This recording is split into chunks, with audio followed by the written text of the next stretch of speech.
在公元4世纪末，居住在北海沿岸的日耳曼蛮族的一支萨利安法兰克人，因抵挡不住匈奴人和其他蛮族部落的入侵，开始移居到罗马高卢行省的莱茵河下游地区居住。公元476年，西罗马帝国灭亡后，整个高卢地区陷入了多个蛮族王国并立的混乱局面。而此时，萨利安法兰克人的首领克洛维趁机以武力统一了法兰克人各部。不仅如此，克洛维还打败了以正统自居的罗马拉丁人，征服了东方的阿拉曼尼人，击败了强大的西哥特王国，于公元481年建立起了法兰克王国莫洛温王朝。但是，一直以文明人自居并早已皈依了基督教的罗马拉丁人，很是不服气法兰克人建立的政权和统治。毕竟，罗马帝国统治西欧地区已经数百年，一直将法兰克人、哥特人等日耳曼民族视作未开化的异教蛮族。克洛维为了维护统治和拉拢深入民心的基督教会，在491年率领自己最亲信的300名战士进行了集体洗礼，正式宣布法兰克人皈依基督教，从此拉开了蛮族信奉基督教的先河。不仅如此，克洛维还制定了第一部日耳曼人的法典——萨利克法典，其中规定了女性及其后代不能继承地产，这也成为了此后1000年中欧洲许多王位继承战的直接导火索。在克洛维死后，其继承人们似乎都不喜欢管理国家政务，将大小事情都交给公相打理，所以这些国王都获得了懒王的称号，而公相的权力越来越大。到了公元720年，蒸蒸日上的阿拉伯帝国已经扩张至西班牙地区，与法兰克王国比邻而居。此时的公相查理马特为了击退即将入侵的阿拉伯人，将土地授予封臣作为实录，而封臣要为封君提供士兵和税收等义务，各级层层分封，这就是著名的封君封臣制。经过改革后，查理马特获得了足够的兵源和贵族们的支持，艰难地打败了阿拉伯人扩张的步伐，也保住了欧洲基督教的进一步发展。也因此，查理马特获得铁锤称号，其权力更加强大。公元751年，查理马特的儿子矮子批评被法兰克贵族和基督教会一致推举为新国王，加洛林王朝正式建立。而批评为了报答教会的支持和教皇为他亲自加冕的恩情，出兵意大利北部，打败了伦巴第人，将罗马至拉文纳地区的土地献给教皇。这就是批评献土的典故，教皇国也因此正式建立。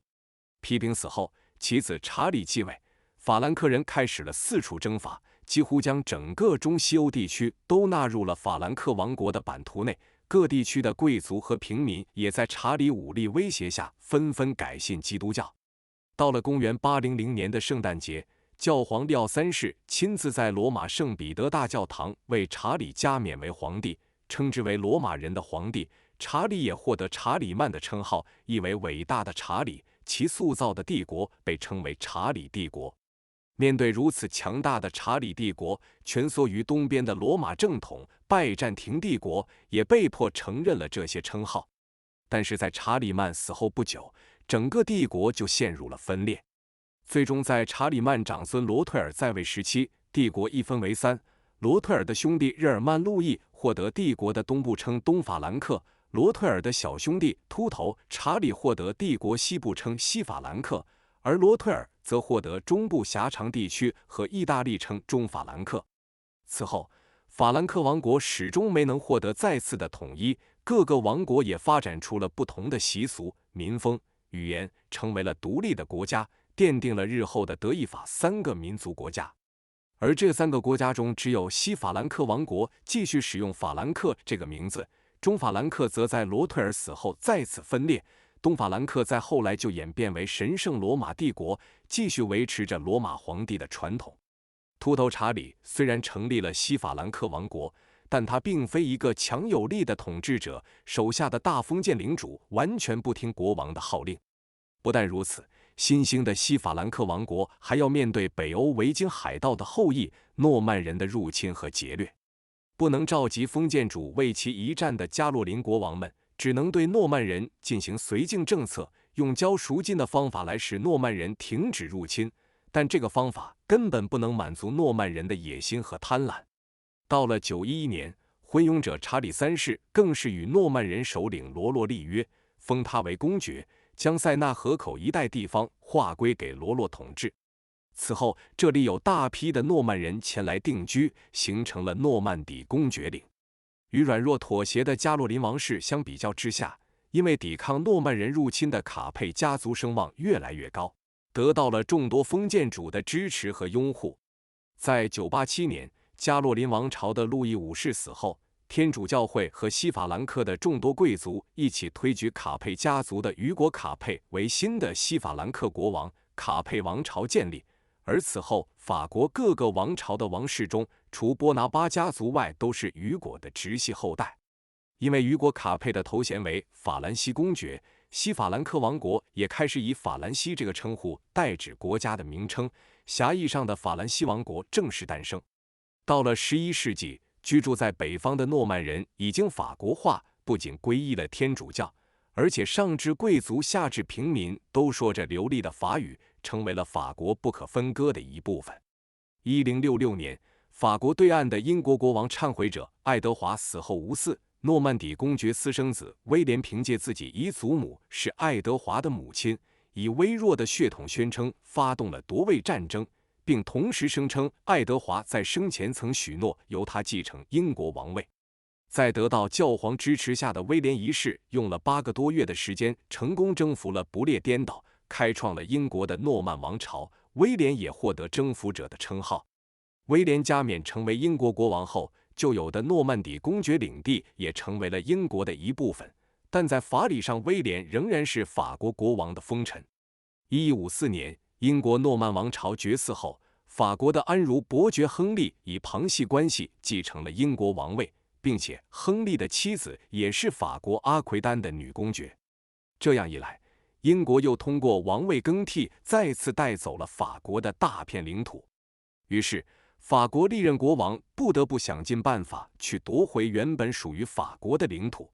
1189年，由中世纪3大著名君主英格兰国王狮心王查理一世、神圣罗马帝国皇帝红胡子腓特烈一世和法国国王狐狸腓烈二世为首领，发动了第3次十字军东征。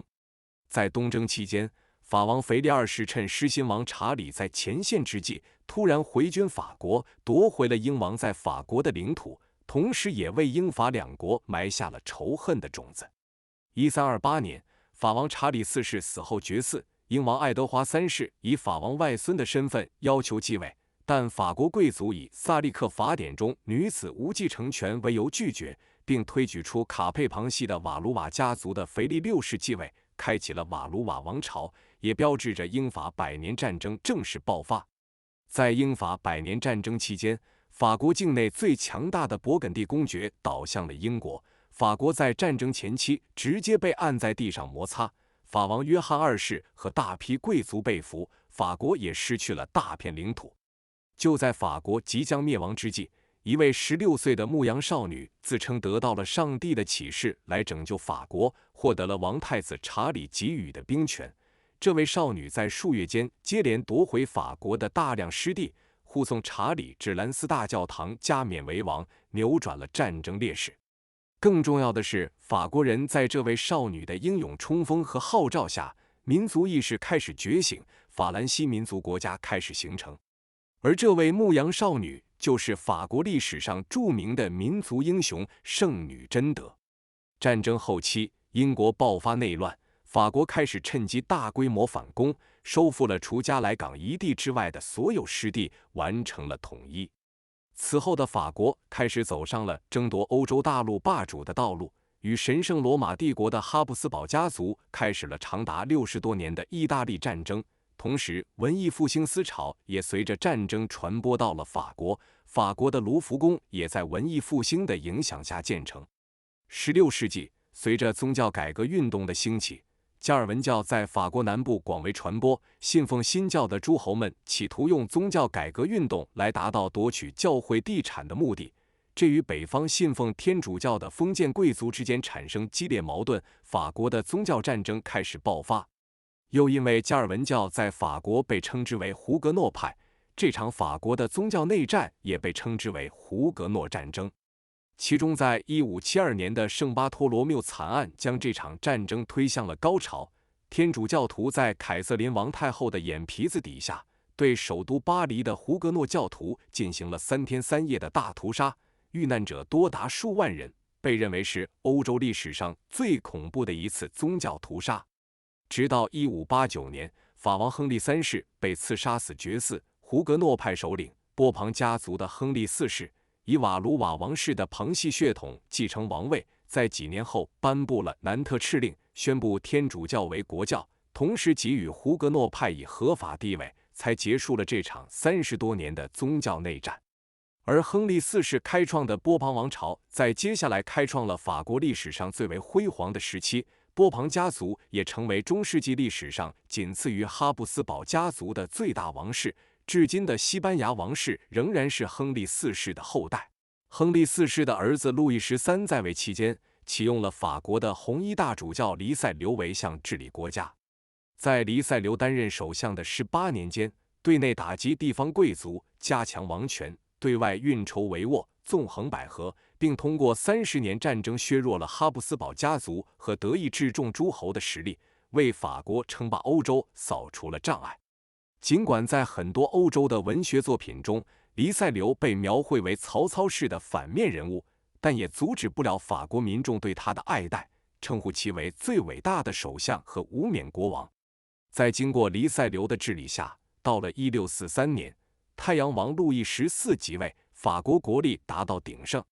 路易14在位72年，不仅将自己的孙子扶植上了西班牙的王位，还打败了和英、奥的反法同盟，扩大了法国的疆域，成为了欧洲霸主。一时之间，整个欧洲各国的上流社会和国际会议通用语言都是法语，上至国王下至平民都以会说法语为荣，而法国人更是因为自己是法国人而骄傲。创造了这一切的路易14也喊出了那句著名的震及国家的口号。在同一时代，和路易14生命轨迹十分相似的还有俄国的彼得大帝、中国的康熙皇帝，三人都是年少继位，代际时间超长，都将自己的国家推向盛世，都把专制王权展现得淋漓尽致，因此三人被史学界称之为三日并出。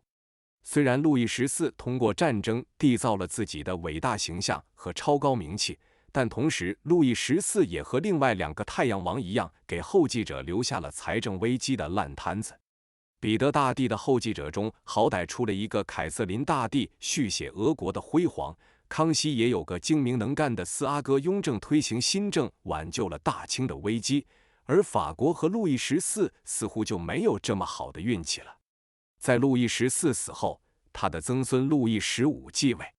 面对法国的财政危机，路易15不仅没有想办法解决，又继续战争，将波旁家族扶上了意大利那不勒斯王国的王位。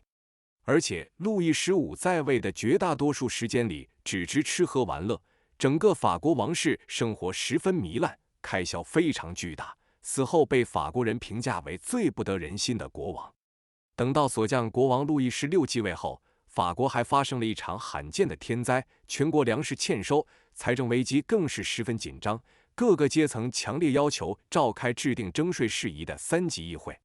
1789年5月，议会一召开，立即提出了限制国王及王室开销的草案，要求国王以后征税必须通过会议同意，并提议效仿英国建立君主立宪制。但路易16得知后，不但不同意要求，并强行解散了议会。终于，被惹怒的法国民众在7月14日爆发了起义，攻占了象征王权和关押政治犯的巴士底狱，法国大革命正式爆发。大革命爆发后，路易16被起义民众囚禁在了凡尔赛宫。然而，因为路易16企图化妆逃跑，结果被人发现，逃跑失败。国民议会通过了处决路易16的决议，废除君主制，建立了法兰西第一共和国。路易16被杀的消息一经传出，震惊了欧洲各国王室。和波旁家族有亲戚关系的奥地利、西班牙、萨丁和那不勒斯组成了一支武装干涉法国革命的联军。还有担心法国革命会波及自身的邻国普鲁士和荷兰，与一直在寻找各种机会去削弱宿敌的英国也加入了其中，形成了第一次反法同盟。同时，法国国内的保王党人也没有闲着，法国83个省里有60个都发生了叛乱，而且这时候的法国国内经济也即将崩溃，物价飞涨。所以，巴黎市民又一次发动武装起义，激进的雅各宾派趁机推翻了温和的吉伦特派上台执政，法国就进入了历史上最为血腥的恐怖统治时期。在雅各宾派统治时期，雅各宾派的领袖罗伯斯庇尔大肆屠杀政敌，不仅是保王党的人遭到了镇压，很多对革命有着巨大贡献的革命者也仅仅是因为和罗伯斯庇尔政见不合，就被送上了断头台。最后，罗伯斯庇尔甚至把屠刀伸向了雅各宾派的内部，下令处死了同样是雅各宾派主要领导人的丹东。在这种情况下，法国国内的各个派别摒弃前嫌，共同团结在了打倒罗伯斯庇尔的大旗之下，发动了热月政变，推翻了雅各宾派的统治，把罗伯斯庇尔送上了断头台。罗伯斯庇尔死后，人们幽默地在他的墓碑上写下了这样一句话：我罗伯斯庇尔长眠于此，过往的行人啊，请不要为我悲伤，如果我活着，你们谁也活不了。热月政变之后，因为发动热月政变的热月党人是一个由不同政治派别组成的大联盟，除了反对罗伯斯庇尔之外，他们再也没有什么其他的共同点了。于是，在这种混乱的局面之下，一位年轻的将军利用这个动荡的机会，发动了雾月政变，夺取了政权。他就是法国历史上著名的军事天才拿破仑·波拿巴。雾月政变之后，拿破仑先是成为了法国的执政，然后是终身执政，最后加冕成为了法兰西人的皇帝拿破仑一世，建立了法兰西第一帝国。拿破仑称帝之后，立即御驾亲征，挥师东进，在今天的捷克境内的奥斯特里茨击败了反法同盟的主力俄奥联军。因为这场战争是法国皇帝拿破仑一世、俄罗斯皇帝亚历山大一世和奥地利皇帝弗兰茨一世共同指挥的，所以也被称之为三皇战役。战役过后，延续了1006年的神圣罗马帝国在拿破仑的武力胁迫下解体，德意志西部的众诸侯国在拿破仑的操纵下组建了莱茵同盟，变成了法国的附庸。这时候的拿破仑已成为整个欧洲大陆的统治者，拿破仑的军队也在之后的几次反法战争中横扫欧洲各国。被拿破仑大炮碾压过的国家都换上了象征革命的条状旗，而未经拿破仑战争洗礼的国家仍旧保留传统的基督教十字旗。因此，在欧洲有一句玩笑话说：上帝的归上帝，拿破仑的归拿破仑。就在法兰西陆军横扫欧洲大陆的同时，法国海军却在拉特法尔加海战中损失殆尽。为了实现对英国的大陆封锁，拿破仑只有继续扩大战争，对英国在大陆上最重要的盟友葡萄牙发动了侵略战争。结果，拿破仑不仅没能顺利地征服葡萄牙，还逼反了早已心怀不满的附庸西班牙。而此时的法军不仅是强弩之末，就连拿破仑本人也不复当年的机敏和睿智。他在法军还陷在伊比亚半岛的战争泥潭中的时候，又贸然发动了对俄国的远征。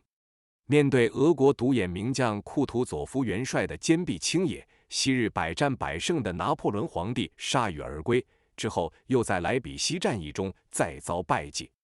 而莱比锡战役也因为当时几乎所有的欧洲国家都派兵参加了这场会战，所以莱比锡战役被称之为民族大会战。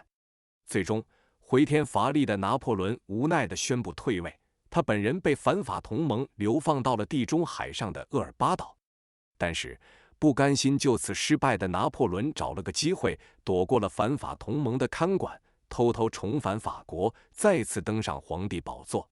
然而这次他仅在位100多天，就在滑铁卢战役中因为援军未及时到位而战败，再一次被流放。因此，拿破仑重建的帝国也被称之为百日王朝。拿破仑战败之后，路易16的弟弟回国继位，波旁王朝复辟，但不久后又爆发了七月革命，波旁家族的旁系奥尔良公爵路易菲利普登上王位，七月王朝建立。但七月王朝并不长命，因为七月王朝的统治阶级是一群金融资产阶级和大金融贵族。而此时，法国因为工业革命的深入发展，急需金融家们把金钱和资本投资在国内的工厂，但当时的金融资本家和贵族为了更多的利益，选择借贷给英国和俄国。于是，就在七月王朝统治的第18个年头，1848年，工业资本家和工人阶级共同发起了2月革命，再一次推翻了君主制，建立了法兰西第2共和国。拿破仑的侄子路易波拿巴当选为法兰西第2共和国总统。4年之后，这位总统发动政变，黄袍加身，成为了法兰西皇帝拿破仑3世，建立了法兰西第2帝国。1870年，因为普法战争的爆发，拿破仑3世在色当战败被俘，第2帝国灭亡，法兰西第3共和国建立。并且在这一期间，法国首都巴黎还诞生了无产阶级第一次建立政权的尝试——巴黎公社，但最终被血腥镇压而失败。普法战争结束后，普鲁士国王威廉一世带有污蔑性质的在法国凡尔赛宫登基，加冕为德意志帝国皇帝，并割走了法国的重要产煤区阿尔萨斯和洛林，为法德之间埋下了仇恨的种子。此后，法国为对付德国，与德国的敌人英国和俄国结成3国协约，而德国也为了防止法国东山再起，与奥匈帝国和意大利结成3国同盟，欧洲2大军事阵营正式形成。1914年6月28日，以萨拉热窝事件为导火索，2大军事阵营纷纷以此为借口互相宣战，第一次世界大战正式爆发。在战争爆发后，德国陆军先打败了夹在德法中间的比利时，然后直逼法国首都巴黎，法国政府被迫迁到了南方的波尔多。但因为俄国牵制住了德军主力，再加上德国总参谋长小毛奇缺乏魄力，使得英法联军在马恩河一线取得了局部上的数量优势，扭转了战局，双方陷入了对峙的局面。在一战刚爆发的时候，战争双方都鼓吹敌人的软弱无能，还为吸引民众的支持和参军，都称战争会在短时间内结束。可是打了4年的战争依然还在继续，两边的民众都不想再继续打下去了。俄国率先爆发10月革命，退出了战争。而德皇威廉2世却认为俄国的退出能让兵力都集中起来对付英法，于是他加紧动员民众上战场，导致德国也爆发了革命。威廉2世被流放到了荷兰，第一次世界大战也才得以结束。法国作为一战的战胜国，在战后的巴黎和会上拿回了曾经的失地，并不顾美英等盟友提出的对德宽容政策，坚持要求狠狠地削弱和制裁德国。后来因为巴黎和会的争吵不断，美国、中国等战胜国相继退出和会，最后的结果也如法国所愿，成功地制裁了德国。但是法国也在一战的惨胜中领略到了德国陆军的强悍，于是在法德边境上耗费50亿法郎的巨资，修建了长达390公里的马奇诺防线。另外，在外交上，法国也极力拉拢东欧众多新兴小国和自己结成同盟，以防止德国东山再起。然而，当希特勒和纳粹党登上德国政治舞台后，开始不断破坏巴黎和会的内容，并逐步蚕食周边的小国。法国为了自保，也为了将德国进军的目标引向苏联，实行绥靖政策，一个个盟友被法国出卖。直到1939年9月1日，德国闪击波兰，英法2国才正式对德宣战，第2次世界大战正式爆发。在战争初期，英法却宣而不战，特别是法国人认为马奇诺防线固若金汤，德国军队永远打不过来，直接实行静作战，因此这段时期的战争被后来的人们称之为奇怪的战争。直到1940年5月，在德国军事天才曼施坦因元帅的谋划下，德军集中装甲部队主力，避开了马奇诺防线，从德、法、比利时3国交界的阿登山区突入法国，攻陷了法国首都巴黎。随后听法比联军便进行了人类历史上最大的撤军行动，敦刻尔克大撤退，3个晚上动员了英国861艘各类军舰，共撤走英、法、比利时3国军队，共33.8万人。二战从开始到现在不到1年的时间，法国随即宣布战败，法国3%的地区被德国占领，剩余的2%领土由一战的老英雄贝当元帅建立了依附于纳粹德国的政权，维系法国。在国破家亡之际，法国国防部长夏尔·戴高乐将军在英国建立了法国流亡政府自由法国，并以盟军的身份加入反法西斯联盟，继续代表法兰西民族抵抗纳粹德国，也为最后反法西斯战争的胜利做出一定的贡献。等到二战结束之后，法国光复，建立了法兰西第4共和国。虽然法国战后的工业重建带来了强劲的经济增长，但是接踵而来的殖民地问题使得法国政府疲于奔命。再加上和英国相比，法国在对待殖民地独立的这个问题上思想僵化，手段僵硬，更是加剧了由此而引发的国内外危机。1946年10月24日，法国东方舰队突然炮击越南第2大港口城市海防，撕毁了之前承认越南作为自治领的和平协议，法越战争就此爆发。战争初期，法国凭借着装备优势，迅速击溃了越南军队，占领了越南首都河内。但是随着1950年中国开始大举援助越南，战局开始发生逆转。中国派出了以云南军区司令员陈赓和原华东野战军第10兵团政委韦国清为首的军事顾问团，而且陈赓将军被授权节制越军的一切武装力量。越南军队中的中国军事顾问也一直配备到营一级。之后，越军先后在边界战役和奠边府战役中取得大捷，夺取了战争的主动权。1954年5月，与印度支那问题相关的9国外长在日内瓦签署了和平协议，法军撤出了越南，承认越南、老挝和柬埔寨独立。虽然越南战场上刚刚尘埃落定，但是阿尔及利亚独立战争随即爆发。与法国本土隔地中海相望的阿尔及利亚生活着超过100万的欧洲移民及其后代，和法国本土的关系十分密切。所以阿尔及利亚独立战争的爆发更是加剧了法国政局的动荡。